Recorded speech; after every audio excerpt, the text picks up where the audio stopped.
And welcome to Redemption Radio. I am your host, Devlin Scott. It is just 1 minute before the 25th of July, here Eastern Time at least. I am joined this week by the one and only Dropkick King himself, Adrien Cochrane. What's up, Adrien? Well, it's actually not quite that close to the 25th here. I got another hour to go. That's what I said. I said Eastern Time. Damn it. I know you did. Damn I'm it. in Central. No one cares. You're in that weird time zone. You're an hour behind everyone else.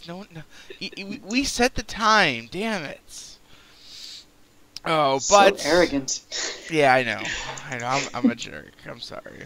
But no, we're here to kind of go over some stories, angles, feuds, things that's kind of going on. Maybe highlight some role plays a little bit, and kind of just overall discuss what's been going on here with Redemption and West Coast Genesis. I know we did the show last year. We kind of got caught up with results and new cards and stuff, but focus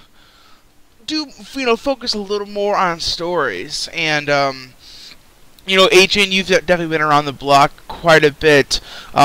Is this your first time in Angle Feds? Have you been in Angle Feds before? No, before Redemption, I was actually strictly in competitive RP Feds. This is my first time going in Angled, and honestly, you sold me on doing Angled with how Redemption works. Honestly, if it wasn't for you explaining like how Redemption worked, I probably wouldn't have done it this time. So it's you can thank yourself for that. So what are your thoughts about Angle Feds so far? Well, like you've said before, you're more of a hybrid because I can still kind of feed my competitiveness with the basically just trying to wreck everyone with points. But so far it's like, discussing with you, hey, this is what we should do with my next match. Hey, this is what we should do with my match here. Hey, I really think this would be a good thing for this story if this happens in this match. So I've despite the fact I've actually been staff in a big chunk of the Feds I've been in, this is possibly the most, I guess you could say, control I've had over what happens to these stories, which is kind of cool if you think about it.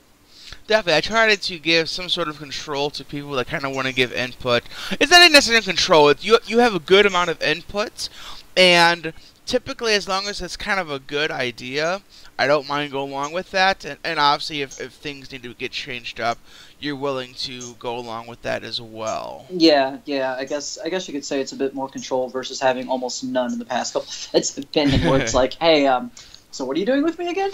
Right. Sometimes it's nice to have that little bit of character control as well. Yeah. I think a great part of it is as well, I try to give everybody some amount of control. And if, say, I have two people that are in a match, and they both kind of have some sort of idea for how they want to do things, I will go ahead and try to find a nice compromise. Make sure everybody's kind of happy, Mikhail is throwing out that BLD was the greatest idea for Redemption ever. Blacklight District was a great idea, yes, but unfortunately you guys all kind of fell out before you guys were on path to all hold titles until you all unfortunately dropped out. So it was a great idea in theory, but there is a new group that's replacing BLD, and that's the Destroyers. Matt Shields, Jack Tillman, Kayla Richards, and Coda. So I kind of like the idea of a heel stable, and I guess that's a good jumping off point for us. We'll start off with that. In WCW you had the NWO, obviously. You had, D-Generation X. You've had the Authority, the Corporation, of all these different, groups and everything. How integral to a Fed do you think having a successful stable is? Sorry, I'm getting distracted by Twitter. The moment I get on the air, I swear everybody wants to tweet me. What was your question again? How important is a stable and a Fed in your eyes?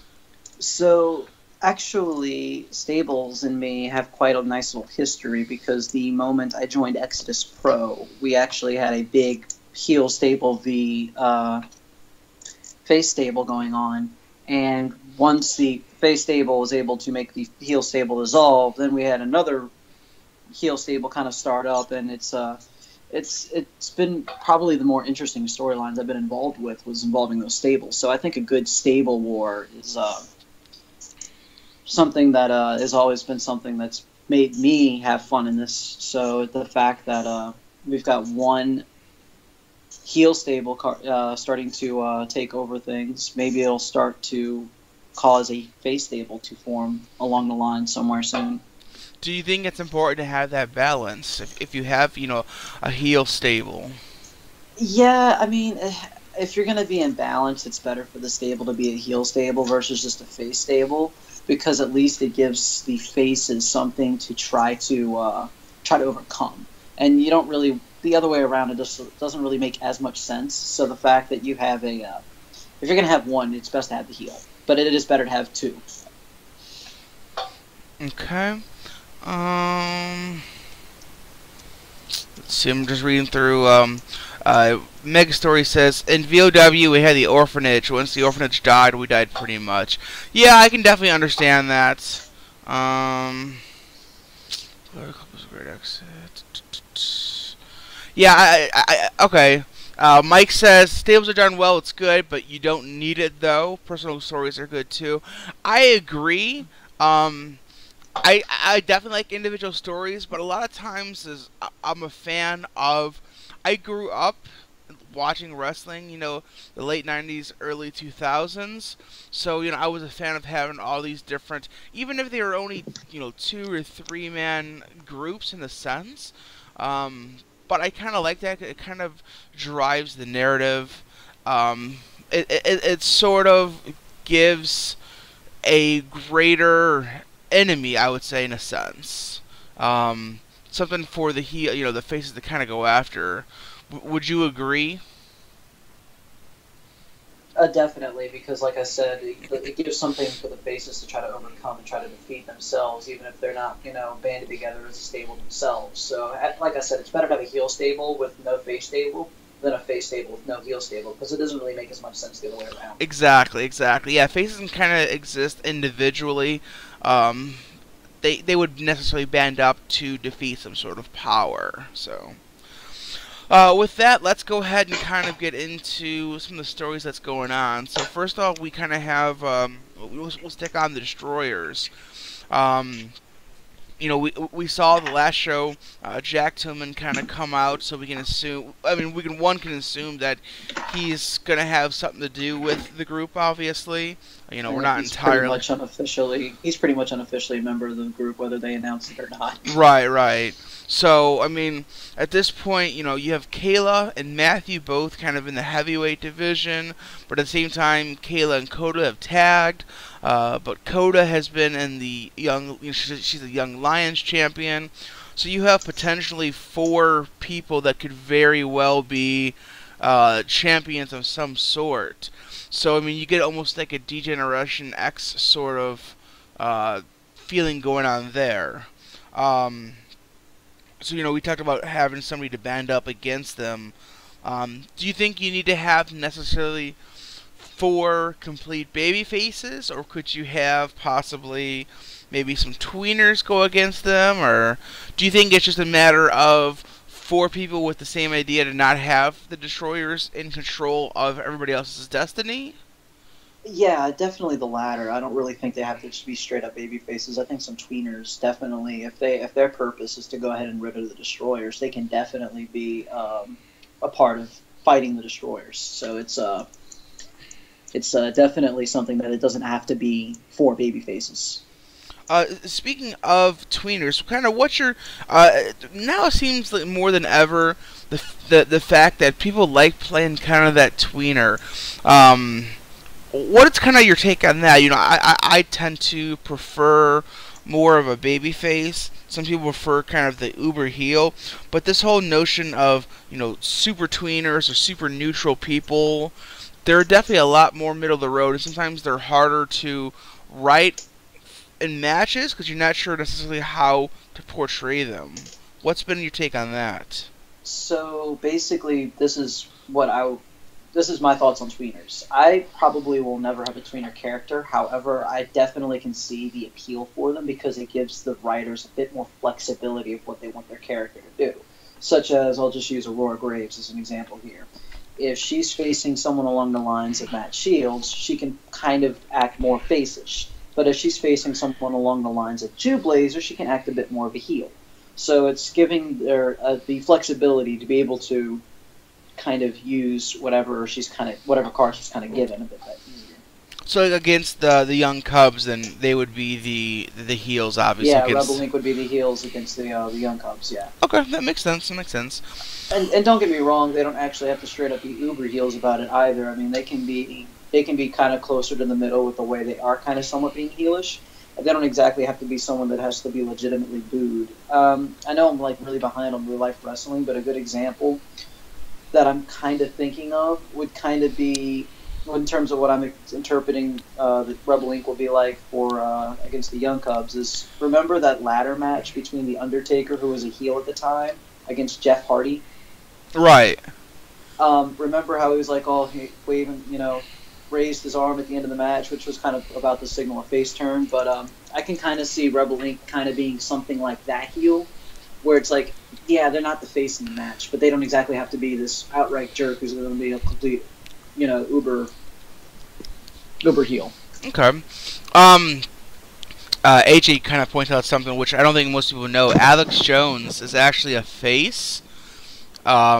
See, I have an issue with that. He's always come off heelish to me. I've always thought of him as a heel. I don't know how he says he's a face. I would say, if anything, at most, I would put him as a tweener face, I guess. But yeah, it's hard for me to see Alex Jones as anything but some sort of heel-leaning character.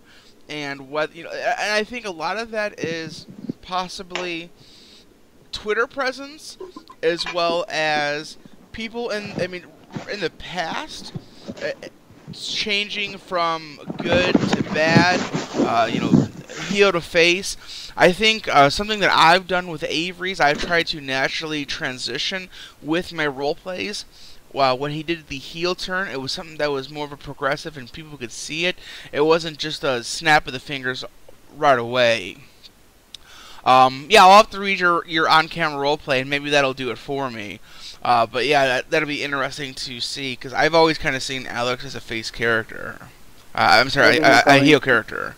Maybe he's going for that Stone Cold face. Oh, okay. That very well is that is a very good alignment. The face that doesn't care, that people cheer for. CM Punk was kind of a unique face. Or if you look at Kevin, you obviously don't watch wrestling anymore, but Kevin Owens, early on, he was a heel and did heel things, but he was so over with the crowd that they would cheer for him. I know of Kevin Owens. I know what he looks like. Okay. That's true. Start, right? That's true. Blair says if we include Twitter, Blair is a babyface. Yeah, but see, I never saw Blair as a... Blair always kind of existed. She was kind of like Rebel Inc. in a sense, that it depends on who she's facing, I think. Because the Blair character gets along with the Adrien character, but then again, you'll occasionally see some situations where it's like, oh yeah, this face and this heel are friends. That happens occasionally. Right. A good example was Avery was friends with Jacob Daniels. Avery was a big baby face, and JD was a fucking way over heel. By the way, Alex says, do we need to have Alex save Adrien? All right, but let's go ahead. Like I said, let's keep going where we're going. Alex picks on Blair because deep down he's in love with her. So, very nice. Going into the next card, we're seeing Johnny Maverick taking on Yuji. Yuji obviously is a babyface. Have you paid attention to the storyline since the beginning of Redemption? Are you pretty familiar with Yuji's kind of rise? So actually, I'm a bit unfamiliar with that portion of Okay, very good. Redemption's Well, history. So that you go ahead and catch me up because it might be good for the listeners to hear this. perfect. So, starting off, honestly, starting off, we had a bunch of new characters when Redemption first started. So I was kind of learning some of the people and learning who was who and stuff. So Yuji kind of was involved in the Genesis title early on. He was, Trixie was, Anton Chase was, R.C. Tucker was, if I remember correctly. And Yuji was screwed out of a cup, like 2 or 3 wins early on. He could have potentially been a Genesis champion. And eventually, we had some heavyweight people kind of go by the wayside, so he kind of worked his way up. I think it all worked out for him in the end. Yeah. So that's when I decided to, I sat down with Matt Shields' handler at the time and kind of figured out that, we kind of wanted to push Yuji as, he was a very clean-cut baby face, and kind of still is. And we wanted to go ahead and push Yuji then as the anti-Matt Shields. And so that's when we kind of planned out this long-term, they would face off at Ultimate Resolve, but Matt would beat him, and then they would face off at Convergence, and that's when Yuji would go ahead and take the title. Puppy, quit biting my foot, damn it. Stupid little puppy. So, oh, you mean WrestleForce, not Convergence, right? Yeah, I'm sorry, WrestleForce, yes. Yuji would win at WrestleForce then, and then, walk away. So, he kind of had this great rise that he was definitely a very underdog sort of, baby face, that in the end, he would come out on top and walk away with the title. So that title would meant that even, that much more to him. Okay, I feel a little caught up on the story now. And that's when we had Anton Chase was the first ever Genesis champion as well. So how did Johnny Maverick fit into this again?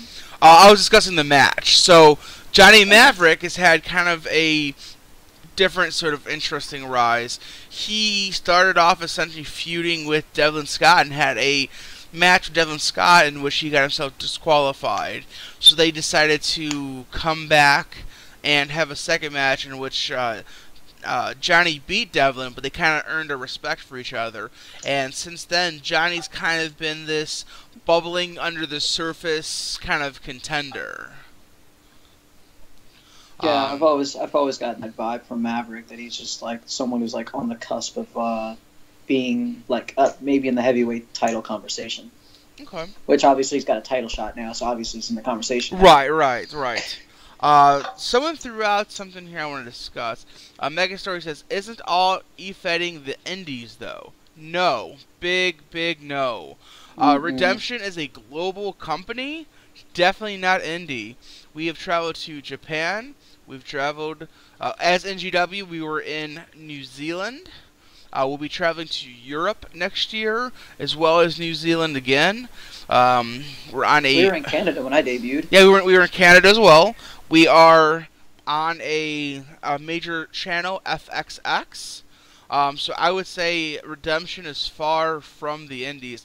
I know a lot of people like to do regional or local or even things like that, but no, not all companies are like that. West Coast Genesis is more of a regional. So far, they've only been in the Southern California area. Now, it is West Coast Genesis, so they will kind of branch out. You'll see Northern California, maybe even Oregon and Washington. Right.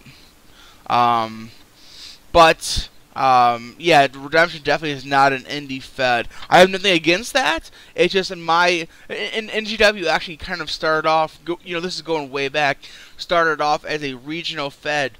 When I had started running it, it was part of the Universal Wrestling League, the UWL, which was a group of feds. And one requirement of it was that you had to be regional. So in doing that, I was in the Great Lakes region. So I was Ohio and Michigan, Indiana, Pennsylvania, New York. Yeah, obviously that's where I'm from. Actually, I debuted actually in an interfed myself, which was the WFWA back in 2005. Which in character it's called the WWA, and I actually started off in the southern region, which obviously makes sense for Adrien. Right.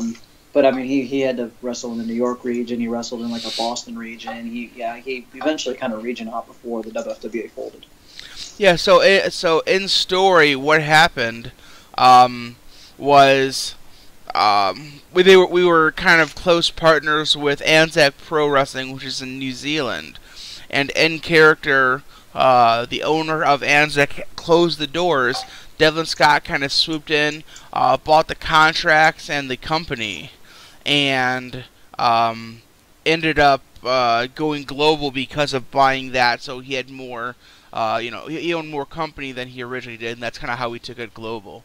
No, I know you were kind of half joking, but it's kind of something good to address, and it gives more backstory. So that's kind of how we went from NGSC, we bought out Anzac, became NGW. So that's kind of the background there. So speaking of the heavyweight division, we have Kayla and Matt taking on Adrien, and it was Stacy. So for those right now it's like to be determined if anyone at all. So did you want to maybe go over that story real quick if you could catch people up who haven't read? Well, Stacy is now injured. I have not disclosed the injury yet. The RP number 2 review cycle will clarify that. But basically, my character development RP ended with Adrien getting a text message stating, "Hey, you're the emergency contact on this girl's phone. We're rushing her to the hospital." I can barely hear you, dude. Oh, sorry. Can you hear me now? Yeah. Okay. What was the last thing you heard from me? I'm not gonna hear you, but it was very low. So well, basically, I ended the role play with him getting a text message stating that hey, you're the emergency contact on this girl's phone. We're rushing to this girl to the hospital, and Adrien has no idea what's going on yet. Okay, so we see Stacy kind of making her exit, and kind of main event left up in the air. With that, we know that Kayla has a title shot that she's confirmed at Convergence, so we'll see if that's going to be Johnny Maverick or Yuji. What do you think about the story that Kayla's kind of coming with? We'll leave just the on-camera stuff kind of going first. Well, let's not address kind of the CD. Let's address the kind of her rise on camera. You know, she started off kind of as the valet of sorts. Yeah. Manager at first. It's been a very quick rise, that's for sure. And I know that she actually held a title called the Shield Maiden title, which was a very, very odd coincidence. But as for how she rose, it's kind of, I guess you could say it's partly because of her association with Matt that she was able to rise as quickly as she did. And obviously winning the Rags to Riches match is what kind of put her in, really thrust her in the spotlight. But I think the reason why that happened is because, first off, AJ's a very hard worker. Second of all, like I said, the fact that she had that association with Matt and the fact that she was, started off as a valet and then became her own a wrestler coming into her own, which she already was, kind of helped her rise, come up a little bit easier for her. You sound a little distant away from your phone. Did you change something? Let's see here.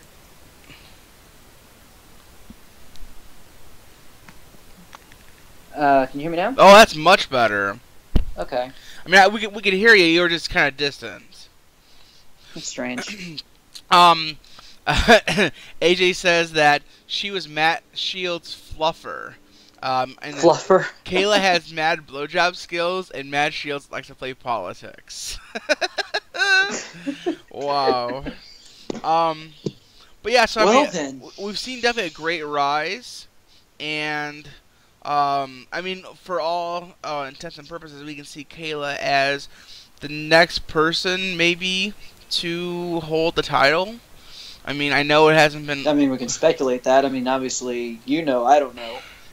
Well, the funny part is I change on a daily basis in terms of... Because we gain and lose roster members in bulk. It's not a matter of like we'll go like 3 shows with dropping no one, and then all of a sudden we'll drop one person, and one person turns into 4 people. So I've Yeah, like we've rebooked. lost 3 in the past 4 days. Yes, I've had to rebook the Convergence card 5 times now.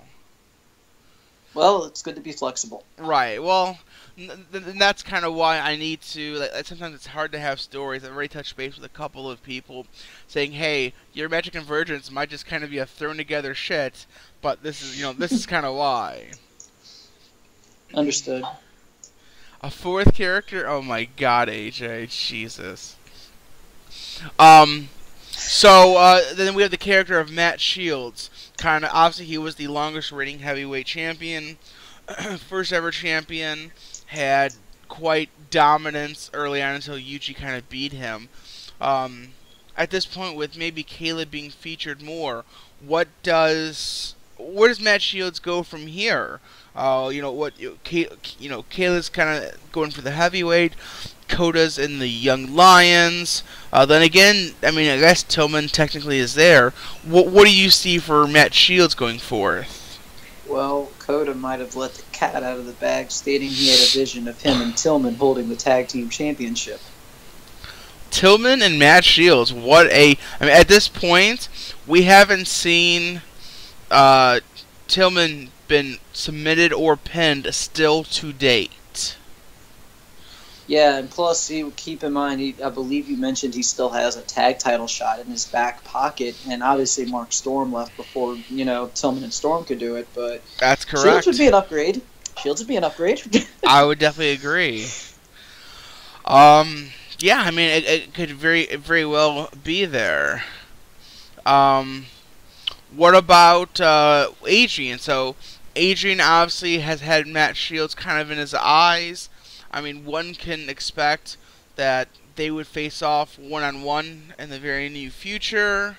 But what is, say once he's done with Matt Shields, what does Adrien kind of want to look towards? Does he want to go for the heavyweight title? Is he other unfinished business? Well, here's the thing about Adrien. Once he is finished with Shields, it's probably going to depend on who's got that championship. If Kayla has the championship, he's going to want to take care of that next. If it's Yuji, he might still just focus on trying to try to do something about the Destroyers. Okay. And now that we don't see Stacy in the company anymore, obviously we've seen Honey and Alex kind of have a friendship. Could we see more between the 3 of them?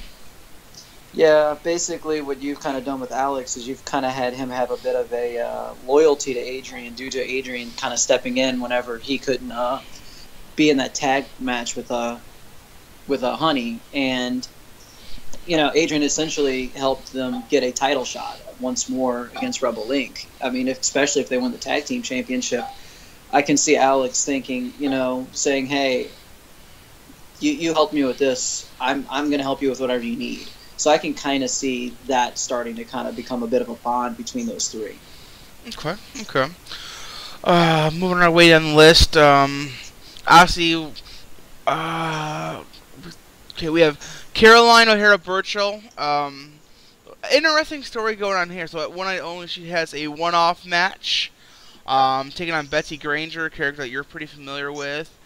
Yeah. It's a non-title match, obviously. What do you think about Caroline's reign so far? She doesn't have the best record, but she's successfully kept the title for a good bit of time now.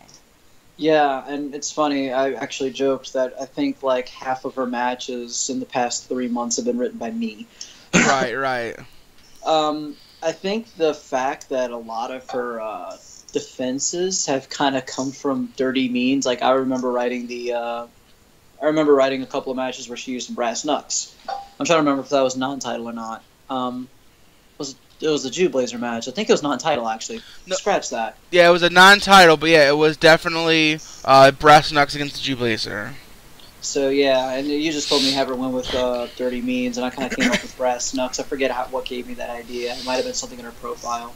And if you remember, Jew Blazer next show had a promo where he couldn't talk. Couldn't talk because he had a broken jaw. Exactly. Yeah, I thought that was amazing, actually. Yes. Because I mean, I totally don't think that Jew Blazer things are cool, right? Right. Yeah, But the fact that Caroline's the longest reigning New Gen champion to date, actually, 135 days as of right now. The she's got the same amount of defenses as everybody else, if I'm not mistaken, on the list, like 2 defenses. Yeah. Correct. Well, hey, I mean, I guess in the event of defenses being tied, I guess the dates would be the tiebreaker there. So I guess you can say she's still the greatest New Gen champions to date if you look at this strictly at the numbers. Right. But there's going to be a point where all the cheating going to catch up, especially since whenever you consider who's got the suitcase for a championship, hey, the guy whose jaw you broke. Exactly. So we just, I mean, that's a possible convergence match, I guess. If you, I don't know, I'm speculating here because I don't know. So it's you just never know what's going to happen with Caroline if she's going to keep cheating to win. One of these days, it's not going to work anymore. Okay. We go then to a feud that's been going on for some time now, Rebel Inc. and the Young Cubs. So, in terms of Rebel Inc., this is their second reign. They've actually tied Caroline currently. They're both at 135 days for the longest current reign. They're also both tied for the second longest reign period. Matt Shields is number 1 with 303 days with the heavyweight. So, I mean, it's their second reign with the titles. They've had 3 successful defenses in a division where it's kind of played hot potato early on. We first saw Chaos Love, Daisy and RC win it, and then defend it once. We saw Rebel Inc. win it, but they weren't able to defend it. Radical Alliance won it, they weren't able to defend it, and Rebel Inc. won it back. So obviously I have the interest in terms of Honey and Alex, and something that I've kind of tried to push was, yeah, they were kind of the almost like the jobbers of the tag division early on, but that's kind of, they're both kind of inexperienced, still kind of learning each other. While we go forward, they've done better. Honey's in the finals of the Girls of Lucha, the Super Falcon Cup. Alex was at the time trying to get a match with Starling for the Young Lions. We saw Honey and Alex team and beat Mark Storm in a 2-on-1 in a match that Alex was never actively a part of. It was all Honey the entire match. Yes, Mike, I believe you are. It's ink like tattoo ink, not like incorporated. But in terms of Alex and Honey, they've kind of, if you look, they have some of the worst records, but they've improved quite a bit over the last couple of months since they've been facing against Rebel Inc. As well, I believe they both have singles wins over the members of Rebel Inc. But at the same time, on the flip side, Rebel Inc. has been a long dedicated, tag team. They had the tag team titles in NGW. I believe they had the F Society Wrestling. Society, yeah. Yep. They were actually like quite dominant, and it was basically the only reason why they didn't keep holding it was because of the fact that they wanted to give Aurora a chance at the heavyweight. Okay.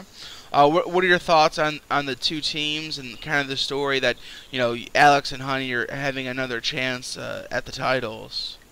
I feel like I keep hearing whispers about Rebel Inc. going to try to see if they can do some singles stuff soon. So if that's the case, then I could see the Young Cubs being a good torch pass championship for that, because of the fact that they've come so far from their humble beginnings, and the fact that Rebel Inc. is they've dominated the division for so long that it's kind of almost like it's like time, I guess you could say. Mm-hmm. No, Mike, Adrien doesn't hear whispers. Not literal whispers. Mike. Oh shit. But anyway, that's my take. So yeah, I mean, it'll be interesting to see kind of how things go there. If we do see Rebel Inc. drop the titles, how badly back do they want to get them?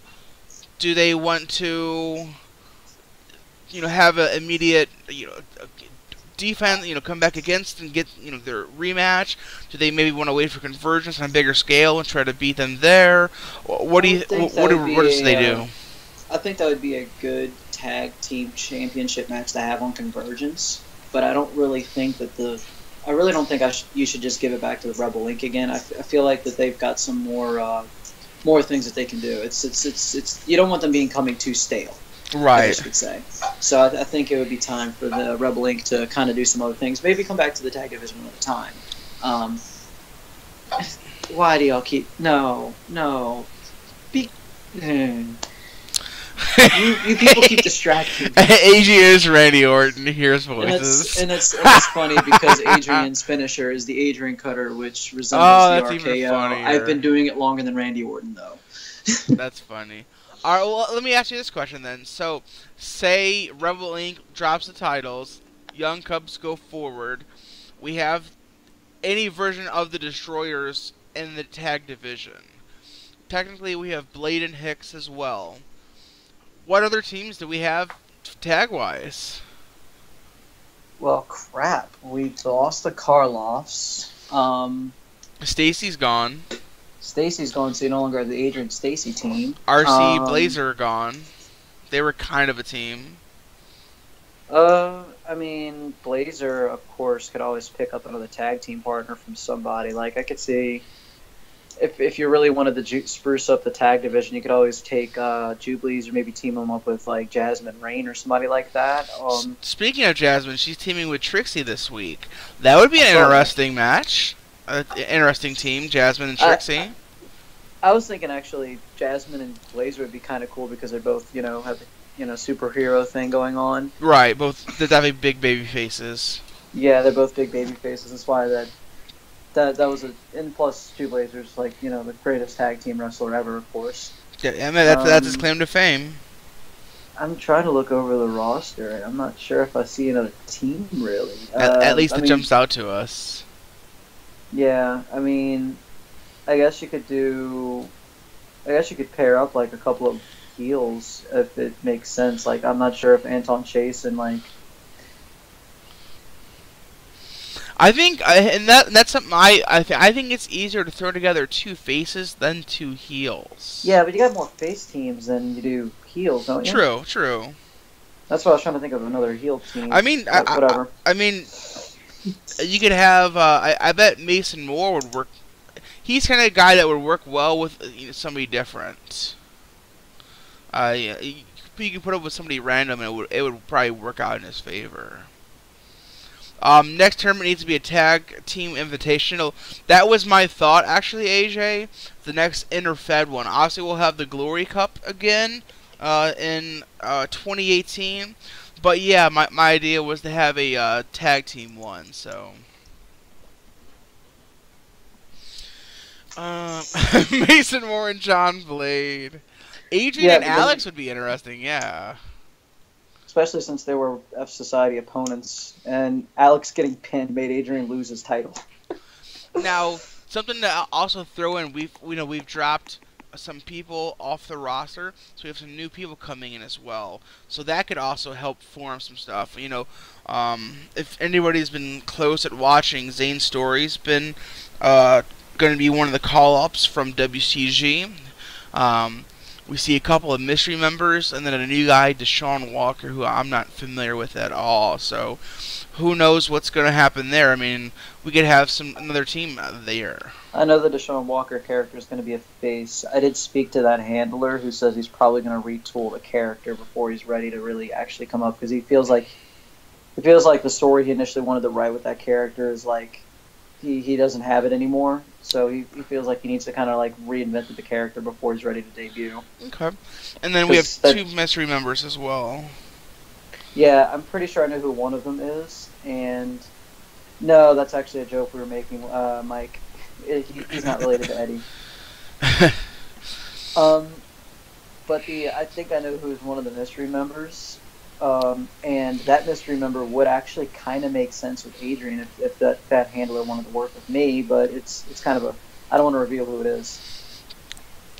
You should message me and tell me who you think it is on Skype. I'm really interested to see who you think it is, and unless you know who it is.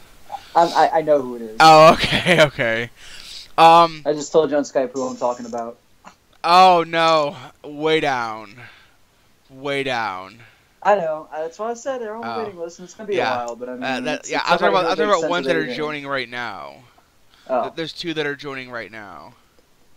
oh. I mean, there's another one that would make sense with Adrian, but we're not going that now. That right, not anytime soon. But Yeah.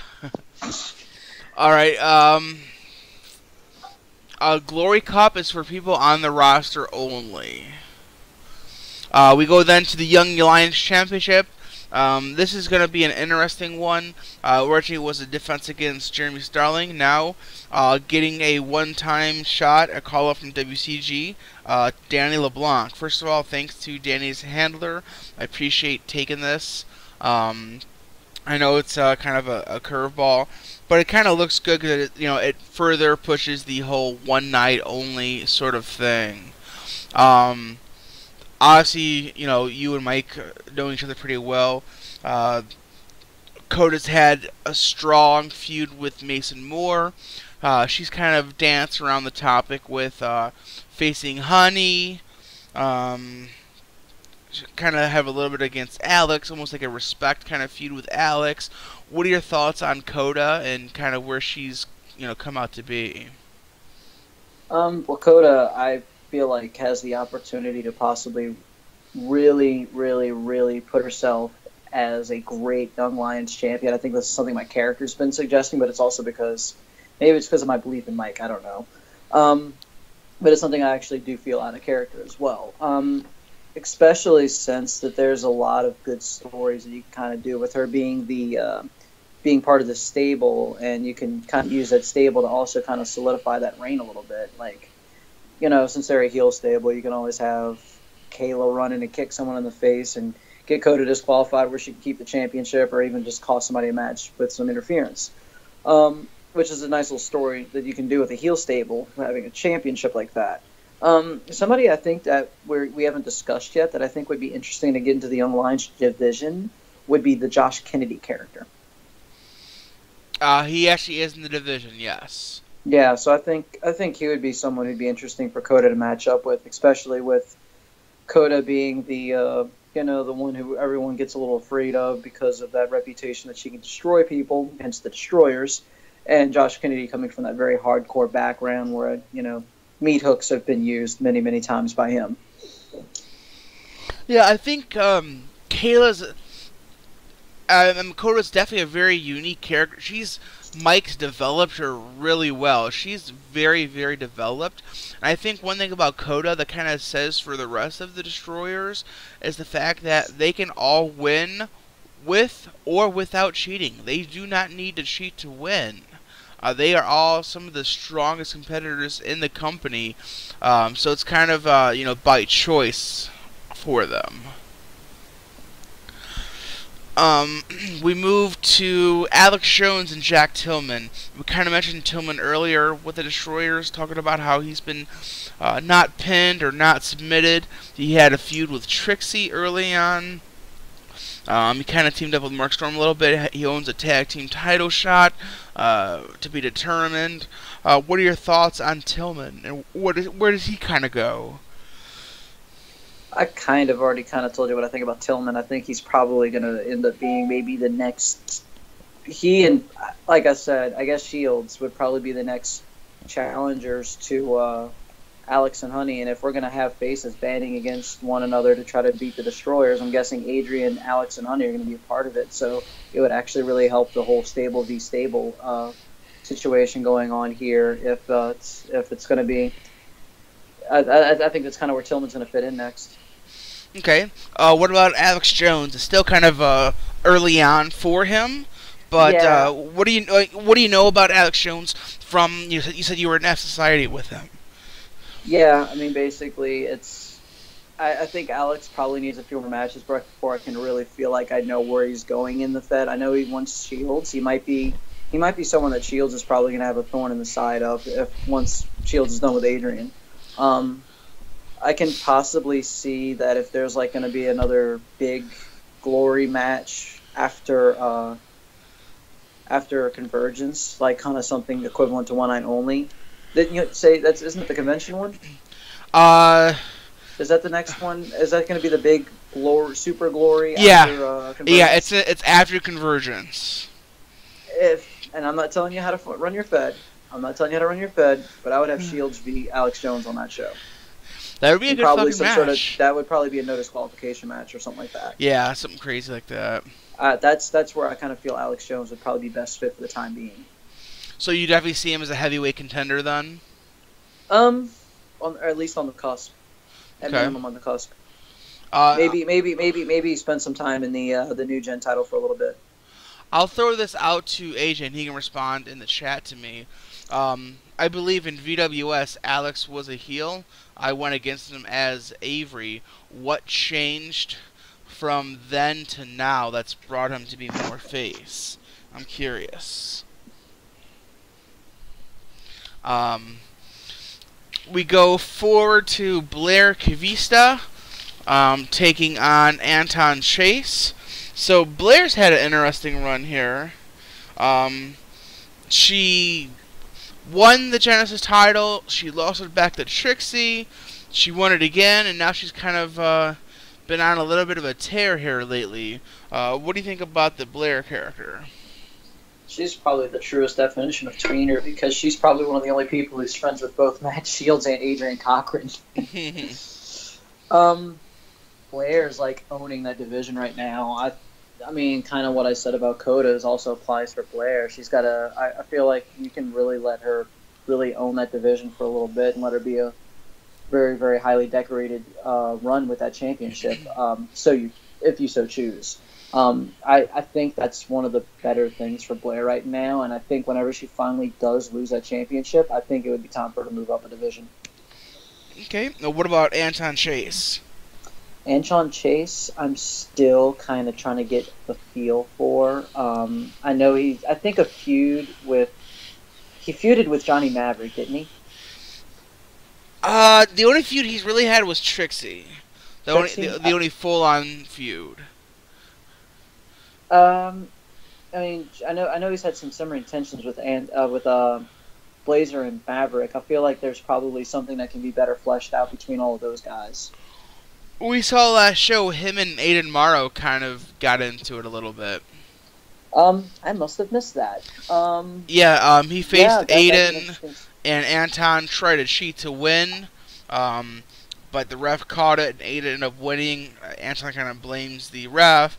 Aiden said, this is about winning the right way. So we saw kind of a frustration from Anton. So we saw the that's right. Then he beat him after. Then he tried to do the handshake and it didn't work out. Yes, exactly. Yeah, now I remember.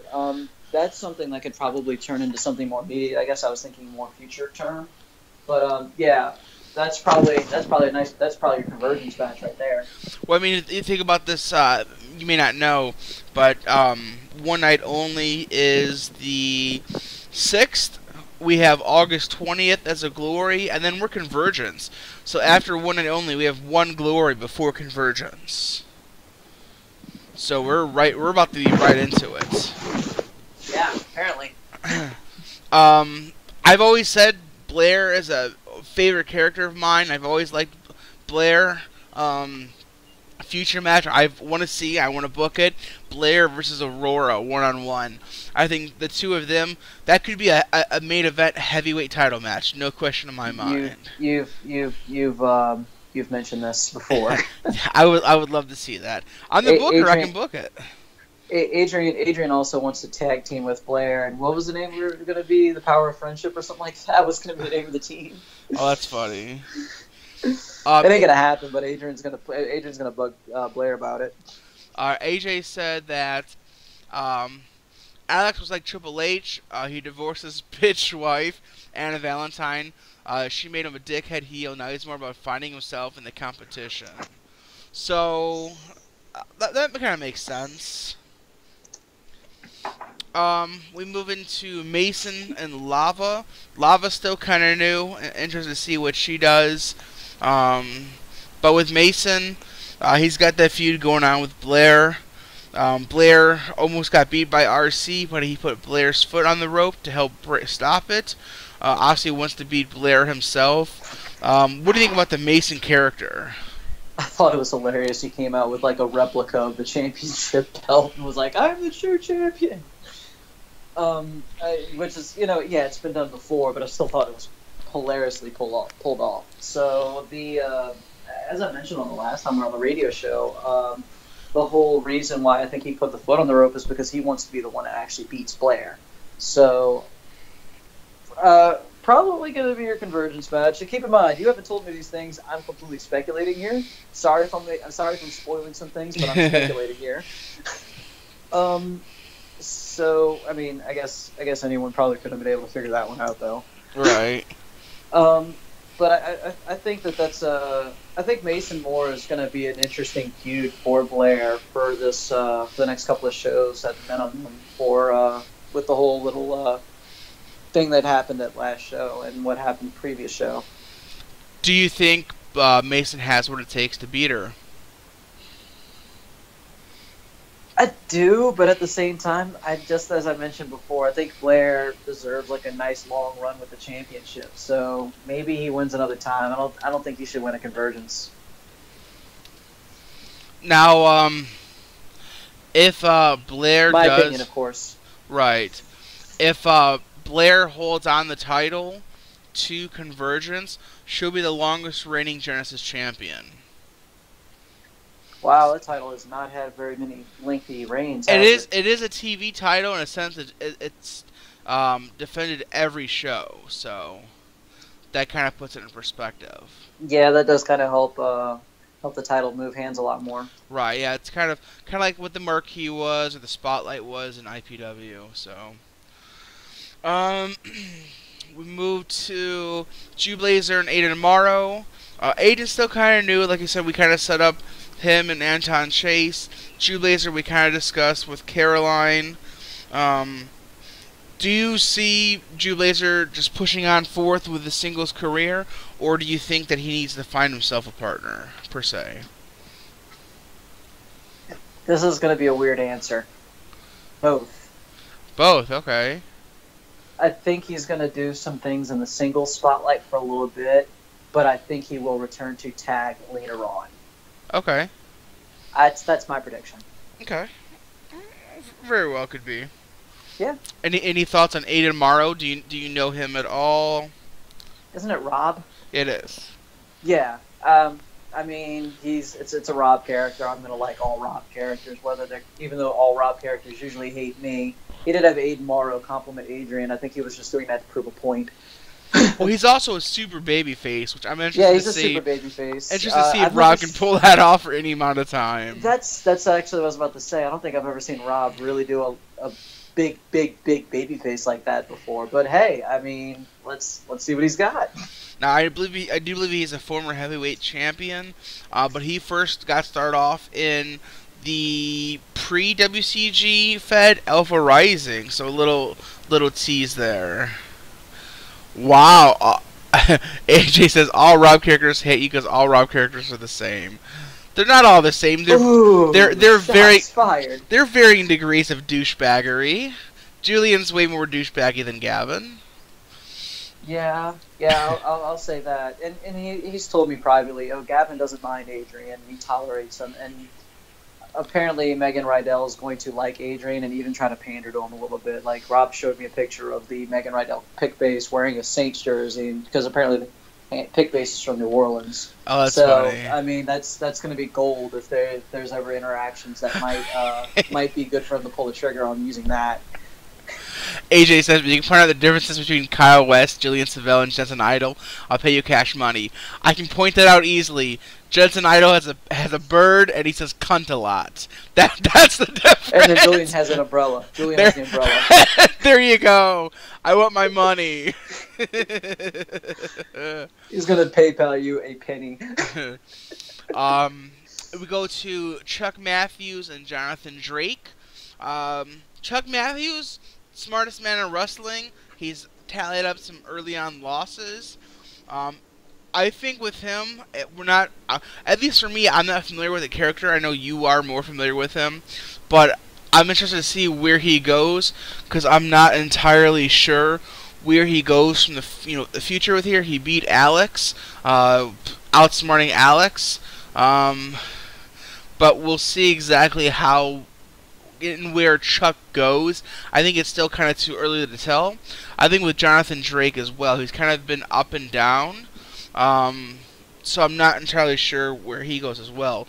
Do you have any input on either of these two gentlemen?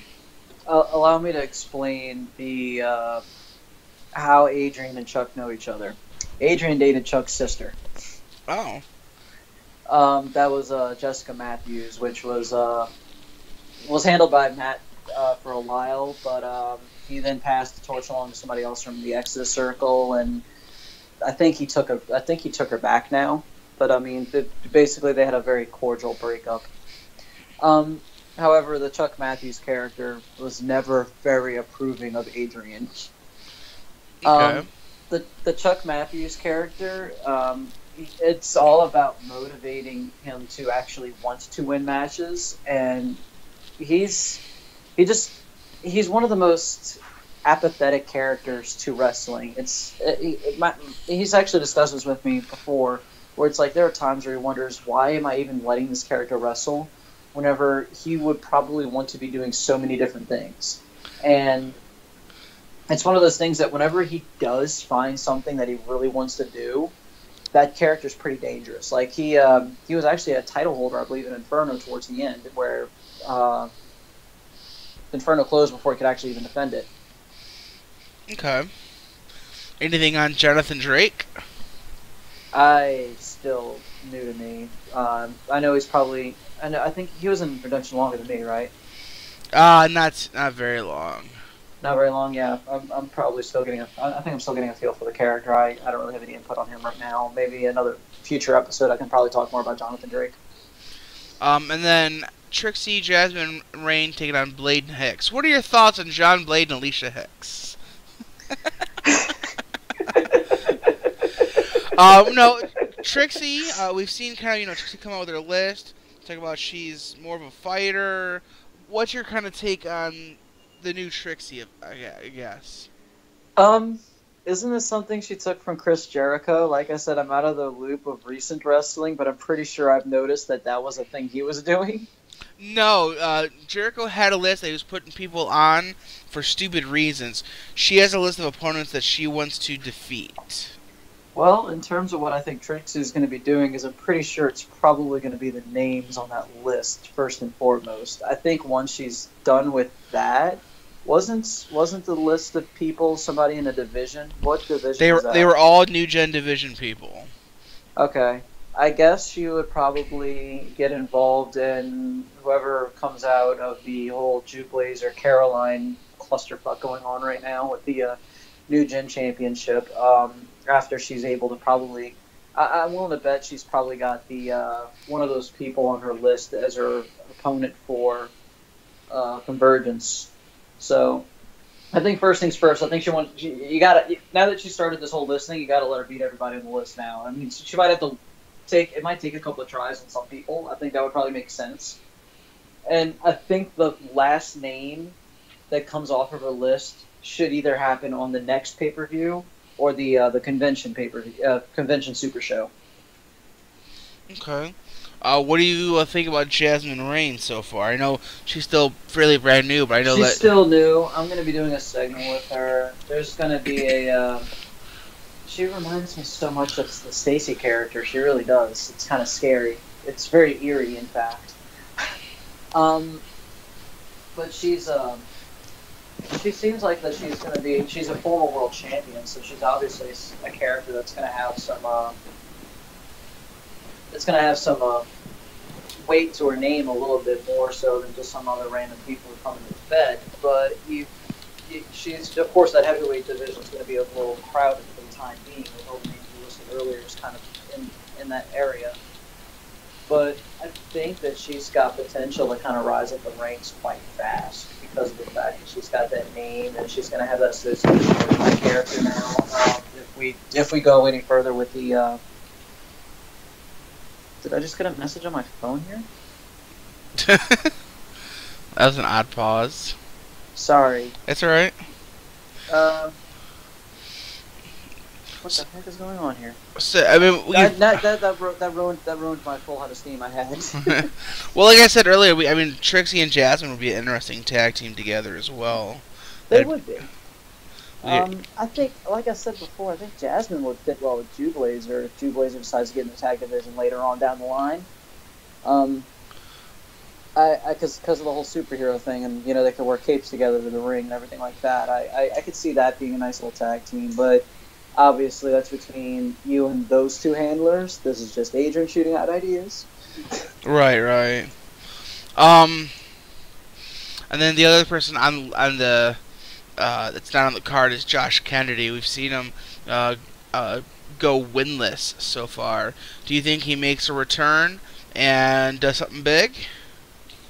I certainly hope so, because I like the handler.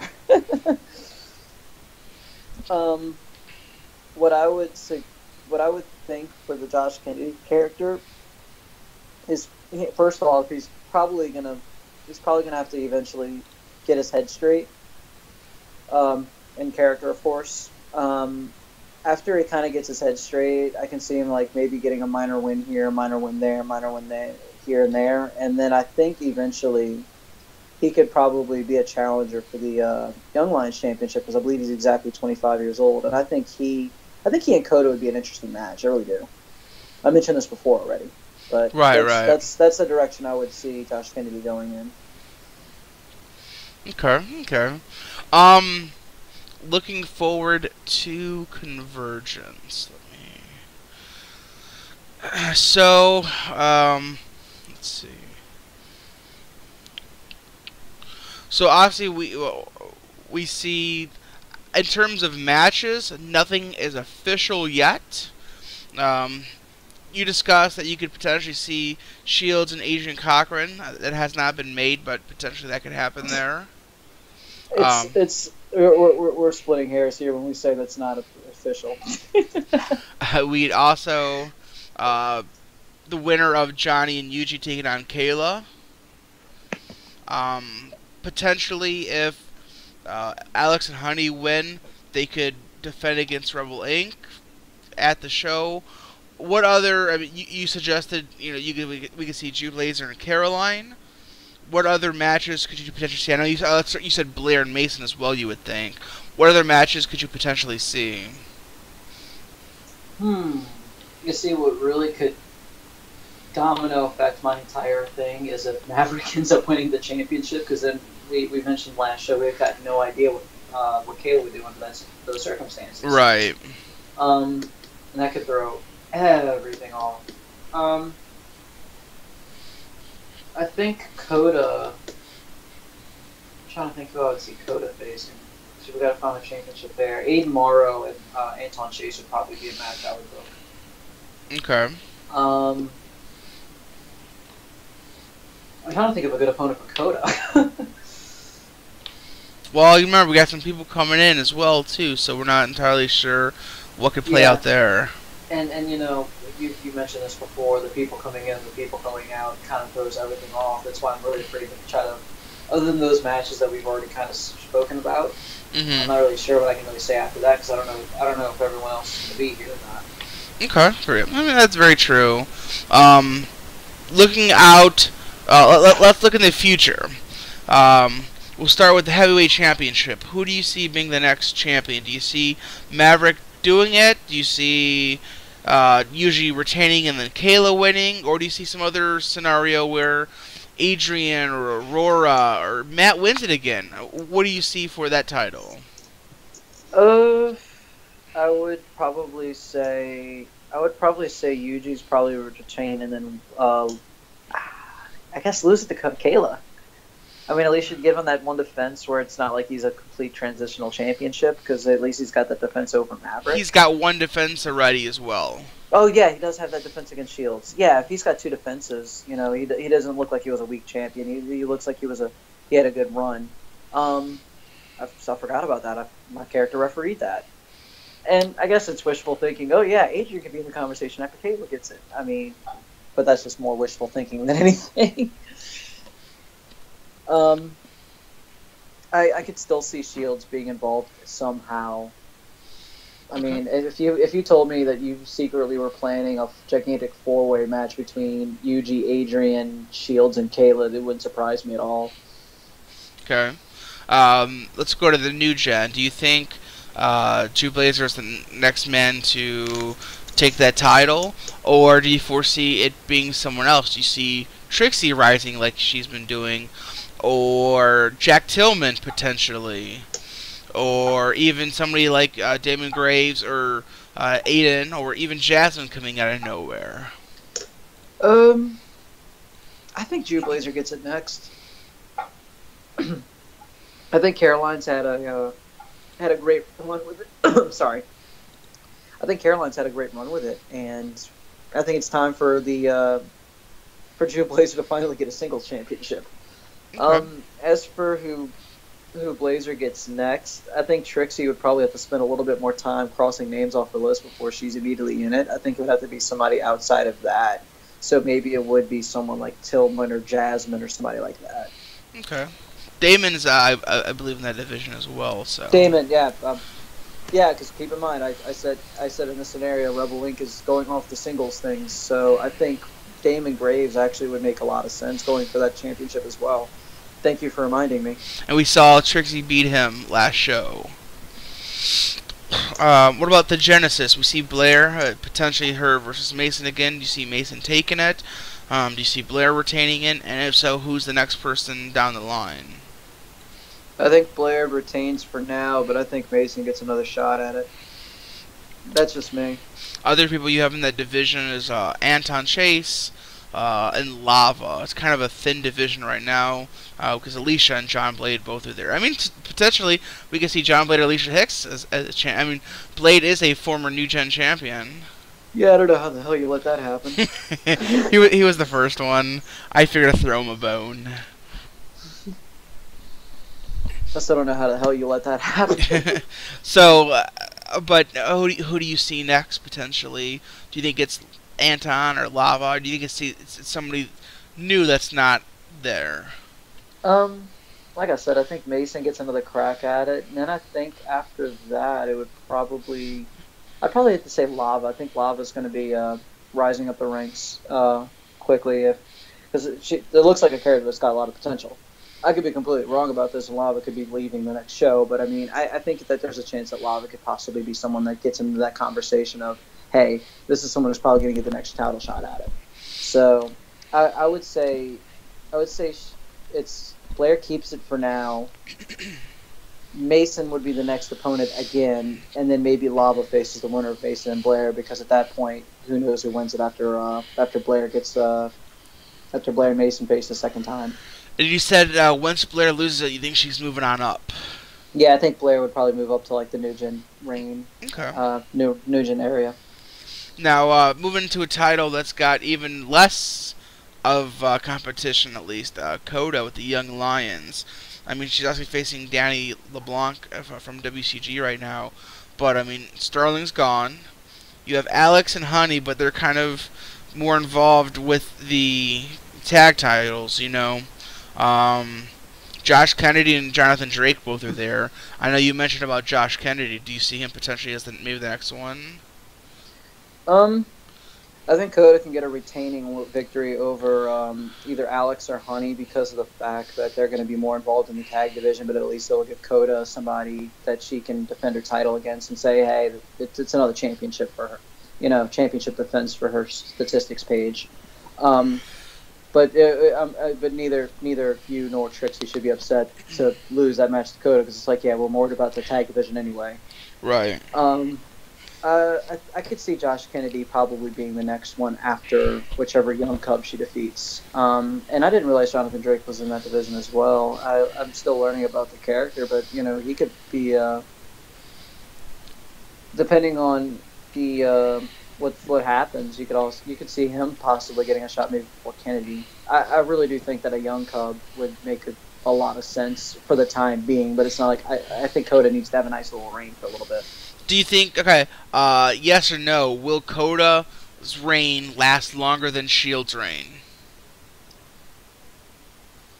No, that was a really, really, really long reign for Shields. I think Coda has something along the lines of like Rebel Inc.'s reign length. Now, if Coda can outlast Shields, does that start family turmoil? Maybe. I don't think so. I think No? Shields is more worried about the heavyweight title. Like the Young Lions thing is just something that, yeah, it's a cute little division that I'm not even eligible for. Keep going, Coda. Okay. Mike says random thing. If Coda wasn't a champion right now, I could see Coda versus Caroline for the New Gen Championship, maybe. No, definitely. I think Coda definitely has it to be the mid card champion. I just think because of her age, the Young Lions works out well for that. Yeah, Coda could definitely be a future New Gen champion, but I mean that could be something that happens within the next year. Now let me throw this out. Since the age has kind of become almost a very limiting thing, do you foresee there need to be a change the Young Lions to some other sort of title? No, I think it works fine because you got a lot of young characters that are going to be coming in. I mean, I'm going to spoil something here. Adam Sanders is on the West Coast Genesis waiting list. Oh, And oh! I don't care. He's gonna probably debut somewhere in September, honestly. But you can even make it public if you'd like. Um, I honestly I foresee him hanging out in that in the development fed until I can really feel like I got my legs underneath me again. I mean that's why I put him in the developmental fed to begin with. Mm-hmm. I think once I've got like a really good feel for him, I think I'll go ahead and move him up into the Redemption roster, and then I really believe that he would be good for the Young Lions division. AJ points out, are we forgetting Kayla's 23? And there is the issue right there. Yes, she's got the young age, but But she's way too high on the card. exactly, She's way too high on the and card. this is nothing against Coda, but Coda is a newer character. It wasn't as developed as Kayla was.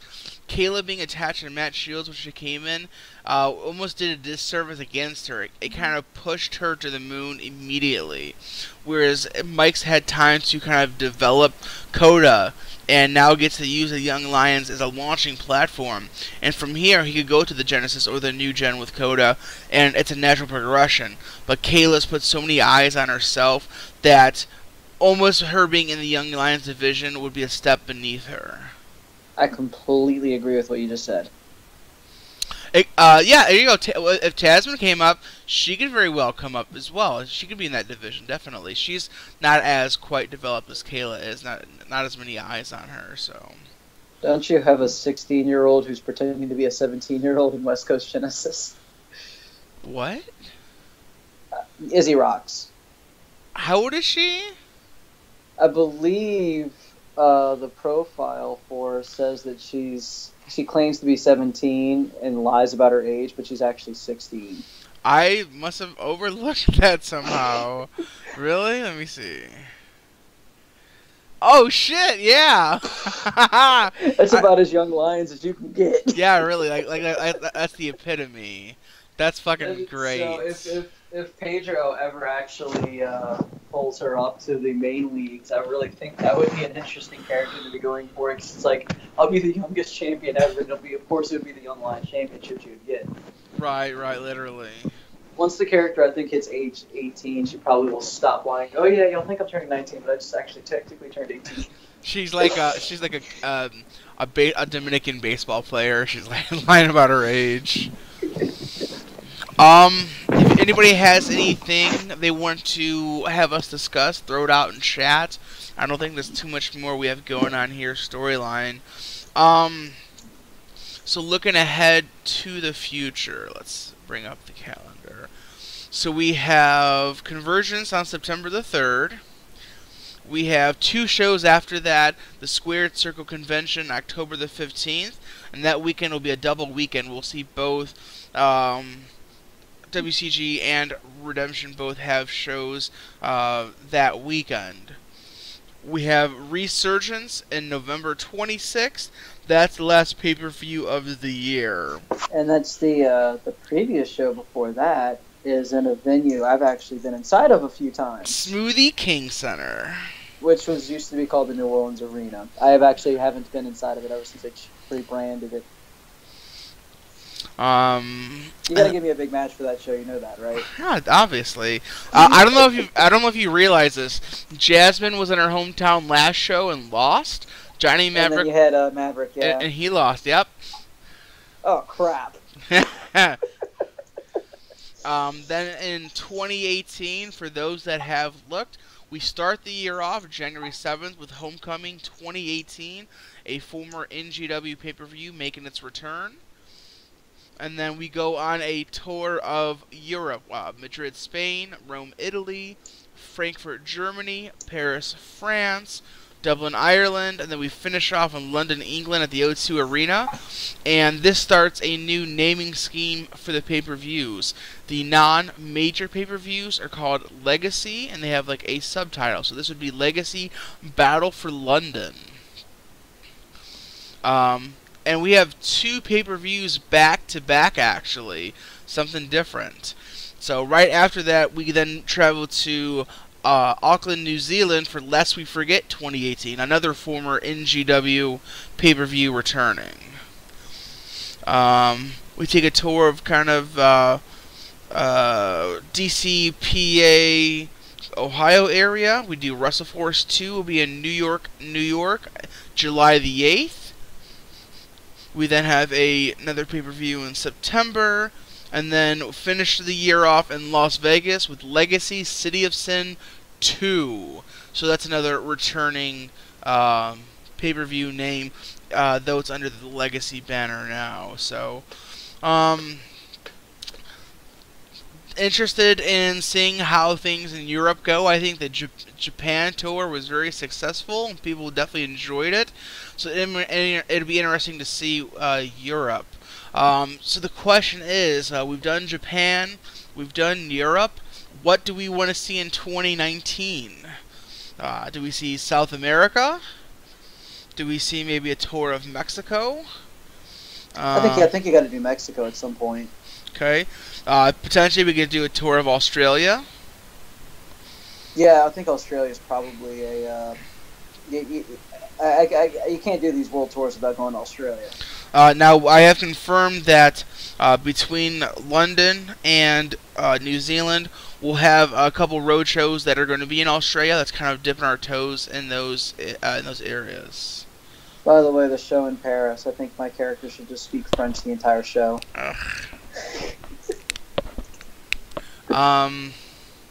South Korea would be a good one. So yeah, we could have a tour of Asia, Japan not included. We could do South Korea, India.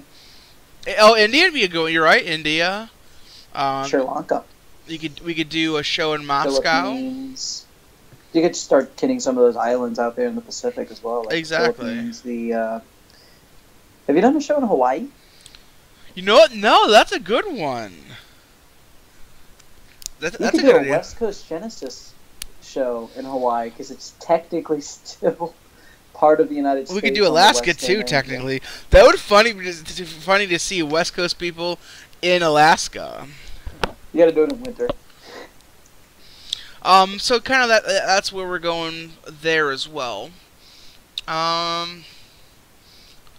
We're doing a tour of Europe, just an early one. We did a few major cities. I could see us taking another tour of Europe to hit up some more cities as well. Sweden would be interesting. Norway, Finland. We didn't hit. Let me look at the Germany. Let me look at the European places we go to. We go to Frankfurt. Spain, Italy, Germany, France, Ireland, England. Yeah, you gotta hit up like Greece. You've gotta hit up. You hit up Portugal. We have Belgium, Bulgaria. Yeah, I mean the whole Eastern Europe. Denmark. Eastern Europe could be a whole thing. Russia, Ukraine, Bulgaria. Well, I mean, it depends on our relations with Russia at the time. Very true, very true. I think that's pretty much it about the show to go over with here. Was there any sort of Austria, yeah. Austria, Finland, they're throwing out some ones on the. Was there any sort of role plays that you wanted to highlight in terms of people that are doing work that you liked or things that were intriguing you? I like anything AJ writes. I mean, I know you kind of wanted to focus on the ones that have been done for this show, and there haven't been a whole lot of them. Right, right. I didn't really read the Tillman one yet. I'll have to do that. So I feel like I probably can't intelligently talk about the ones that have been put up unless you want me to talk more about mine. AJ says when they go to Germany, Kayla's going to deep throat a 10-inch bratwurst on camera to make everyone feel uncomfortable. And Mike said that it slowly pans Dakota, just disgusted. Just sitting there, just that's going, too funny. What the fuck is going on? It was like, this is delicious. Coda's like, what the fuck are you doing?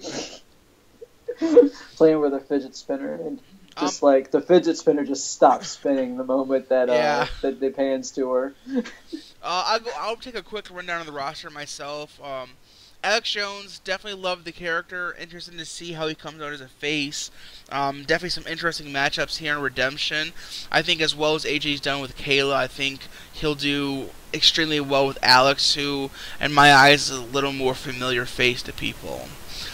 Aurora, I agree with you and a lot of people. I could see a great singles run. I have potential heavyweight champion there. Damon is no slouch as well. He obviously beat Aurora in one-on-one competition. I could see some big things there. I could see him potentially allowing Aurora to do the heavyweight while he does the new gen. I could see them both as singles champions as well. They potentially could even be the first team to hold tag and singles championships together. Trixie, I think Trixie's trying to reestablish herself, and that's great for her. I think it's going to be integral, getting away from this whole boss's girlfriend thing and more towards self-sufficient ass kicker. So that'll be interesting to see how she goes as well. With Adrien, obviously a great character, feuding with Matt Shields. I think with Yuji not being so much on Twitter, I think we see Adrien kind of establish himself as the top babyface of the company. So I think we put a lot of it on his shoulders. I think Kayla looks to establish herself as a potential threat to the roster in the heavyweight division, and I see her wanting to take the title. Big thing that I see for Kayla is something that she teases Trixie about as far as being the boss's girlfriend. I see Kayla wanting to establish herself as Kayla, not Matt's girlfriend. I think that's going to be integral to her, and then something that could eventually push them apart if they ever so chose to. Alex, and then I'll bunch in Honey here at the same time. I think we're seeing a little different side of Alex, a little more attitude, a little more focus, and I think that he's also trying to push Honey at the same time. It'll be interesting to see kind of where they come out to be, because they've come a long way as it is already. I think a lot of Alex his own success depends on how confident Honey will be in her own right. Mike says random Coda versus Fuji 1-on-1 without a title could be a lot of fun. Difference is a sense of honor. No, I agree. I think that would be a great match. And honestly, that's actually a really good idea, Mike. I actually might book that next show. I actually might do that. A non-title champion versus champion. That would be an interesting one.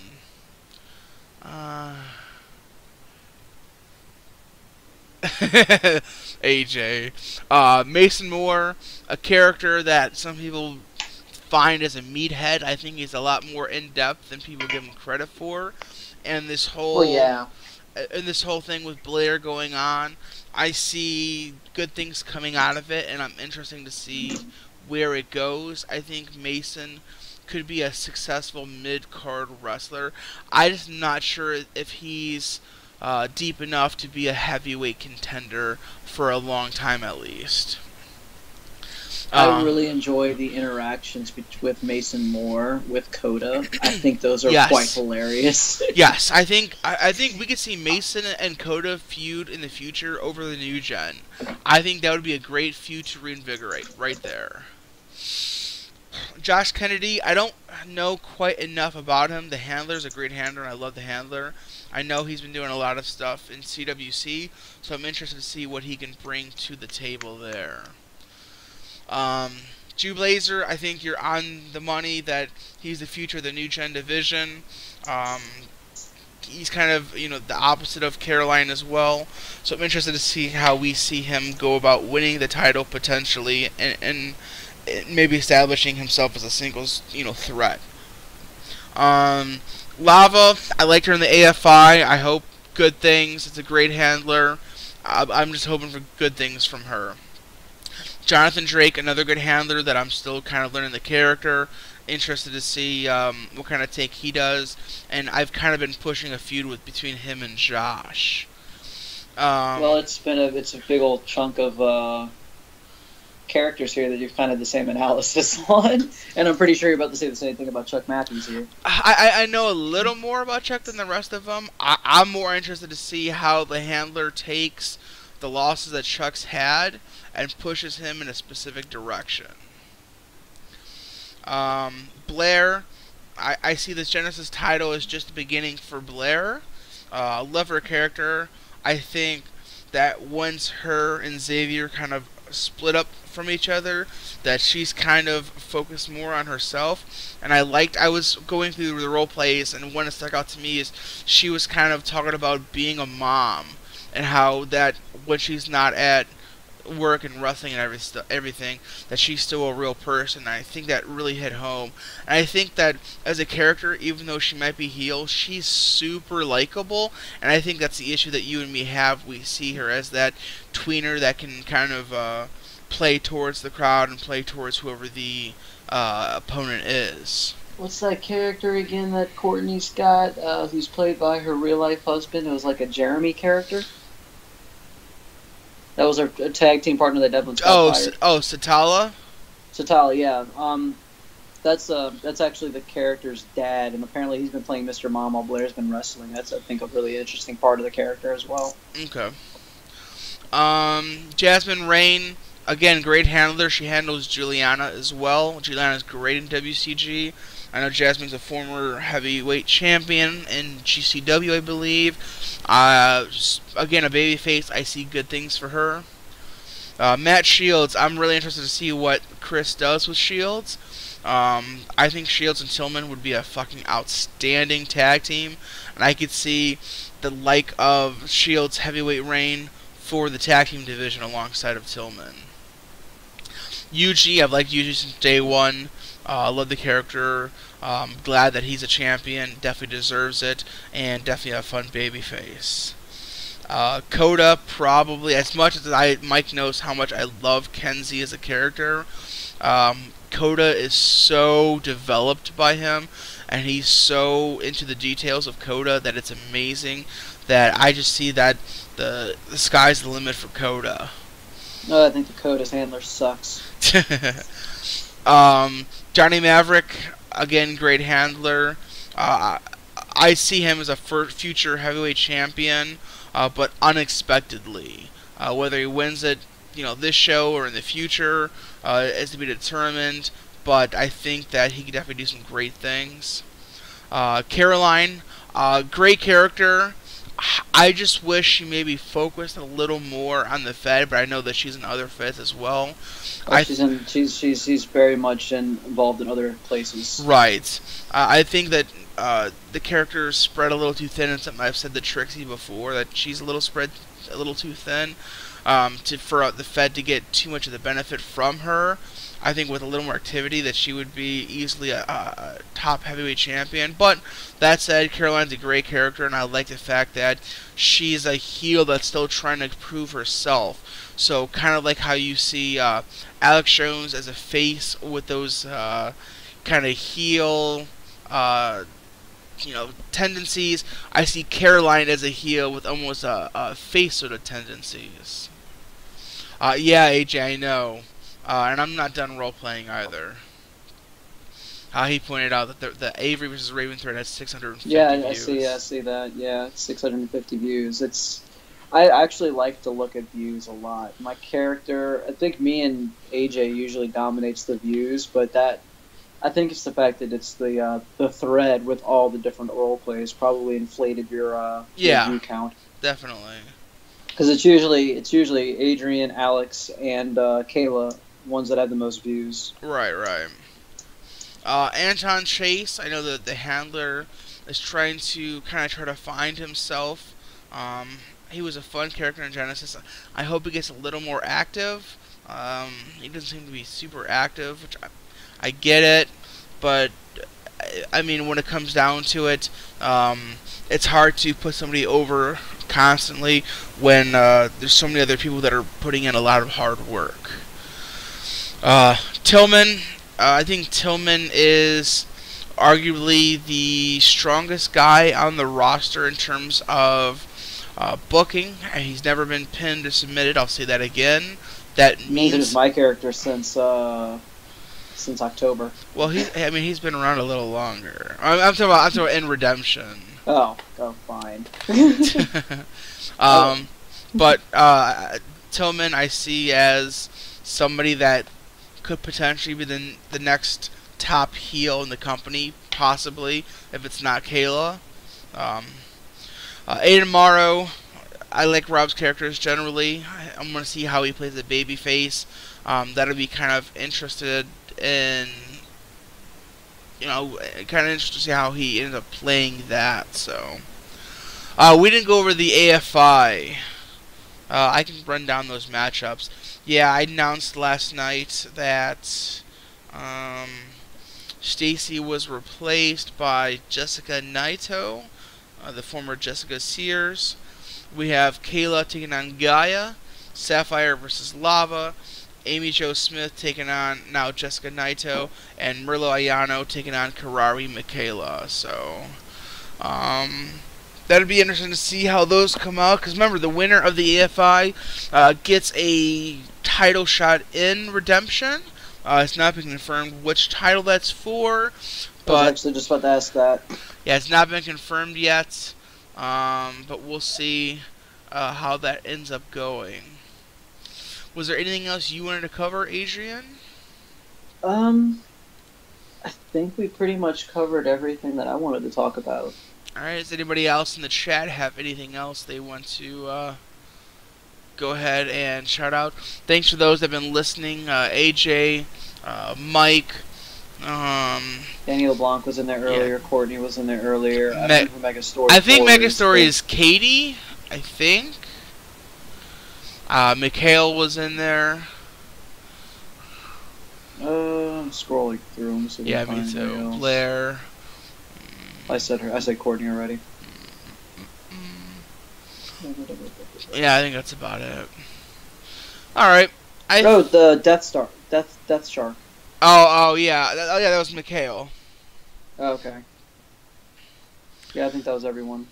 Alright, well, not sure that we're going to have a show next week because the results still are 2 weeks away. Yeah, you had some time. Yep, and then the week after that is West Coast Genesis on the 12th. That's Crossroad Rise. Quickly, the card for that is Ryan Keys defending against Juliana Di Maria. Ruby Rose Lance defending against Austin Blackwell. The team of the Messiahs taking on the Seventh Circle. Scotty Latimer taking on Tornado. Danny LeBlanc taking on Zane Story. We have a triple threat match with Jackson Torre, Gabriel Griffin, and Donovan Bash. CJ Lawson taking on Tasman Richards. Izzy Rocks taking on Venus. And then 2 debuts, Melina Wilson taking on Megan Rydell. I need to get through updating some of the 2018 dates for West Coast Genesis and start adding up. I'm going to go to Northern California area, figure out where we're going to go there. Yeah, AJ says he actually wants to talk on the next show. This will be interesting. he'll be like, "Hello, governor."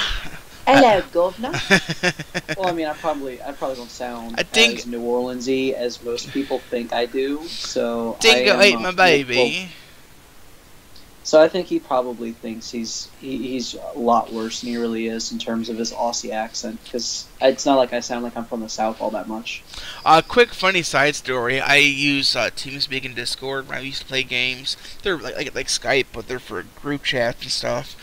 And we had a friend in there who was Australian, and he didn't know what Outback Steakhouse was. We made him play the commercials, and it was just literally we could hear the commercials in the background, and then him just talking shit about how fake the Australian accent was, and we're just dying laughing. It's fucking great. I actually like eating at that place. I like Outback. that's British, you bastards. Yeah, I can't. Yeah, we're American. It all sounds the same to us. Alright, but thanks for everybody joining in. Thank you, Adrien, for joining me again. I'm going to go ahead and end the call. You have a great evening. I'm sure I'll talk to you off the call. No problem. I definitely stay tuned to see what happens with Glory. One night only, coming up in a couple of weeks. Thank you guys for listening. Yeah, I don't really have anything else. Thank you guys for joining in and listening. I really do appreciate it. It means a lot to me. Sorry it's been a little later than I wanted. My sleeping schedule's way off because of working overnights, and it's my days off, and I was off Saturday. I'm not normally off Saturday. Who talking about? Oh, yeah, the feed is typically quite a bit behind. I don't know why that is. But yeah, definitely spread the word. And there's some big things coming, like I said, at Convergence and then after Convergence. Some definitely big special things, so stay tuned. And I think One Night Only is going to end up being a pretty big show for us as well. But other than that, you guys have a great night. Thank you for listening in. Maybe have a show next Monday. I don't know. Depends on my schedule and how everything comes out to be. But yeah, big things. Big things. Big changes. So we'll definitely see how that ends up going. Again, thank you to Mike, Adrien, AJ, Katie, Danny, Court, Mick, and anybody else that was in listening. I definitely really do appreciate it. So you guys have a great one. If you guys are interested in doing the next show, just go ahead and DM me at RedemptionFed on Twitter, and we can try to set that up. But you guys take care and have a good night.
Save me.